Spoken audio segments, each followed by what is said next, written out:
प्यार हो जाई, तब नर के नारायण से दीदार हो जाई। हरी जुगीवी में आवे के बतिया बतावे, हरी जुगवे में आवे के बतिया बतावे। जब आदमी से आदमी के प्यार हो जाई, तब नरी के नारायण से दीदार हो जाई, तब नरी के नारायण से दीदार हो जाई।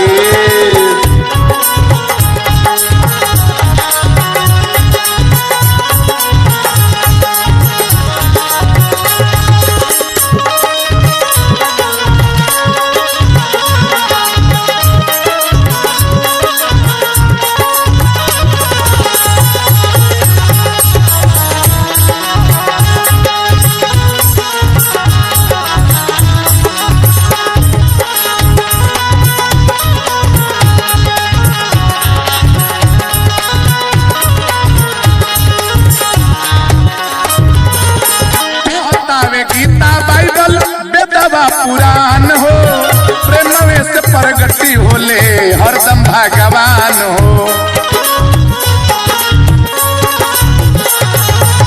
कहतावे गीता बाइबल वेदवा पुराण हो प्रेमवे से प्रगति होले हरदम भगवान हो।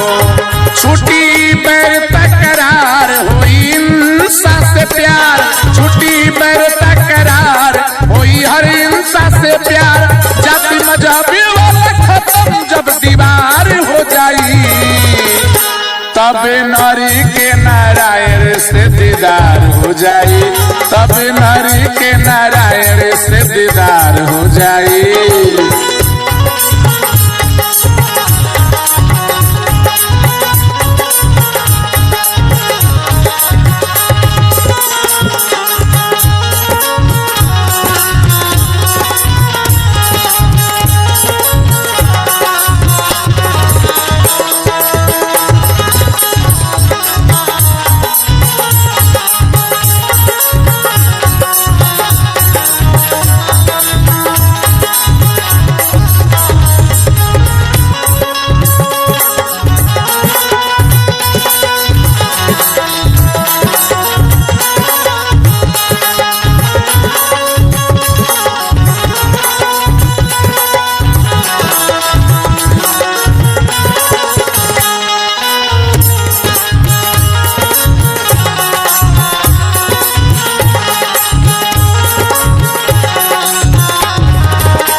संतन के संग हो तब आई जीवन जिए के ढंग हो।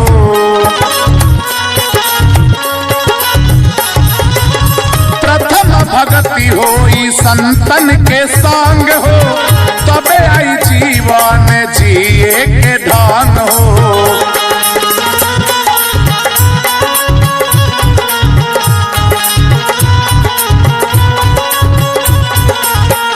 लगी भक्ति में मन सफल हो जाई जीवन, लगी भक्ति में मन सफल हो जाई जीवन।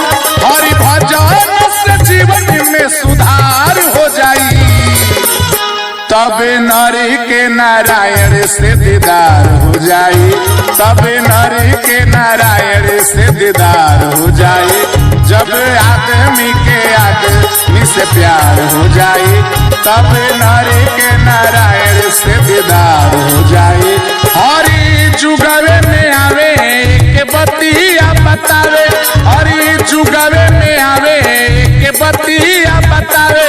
जब आदमी के आदमी से प्यार हो जाई, तब नरी के नारायण से दीदार हो जाए, तब नरी के नारायण से दीदार हो जाए।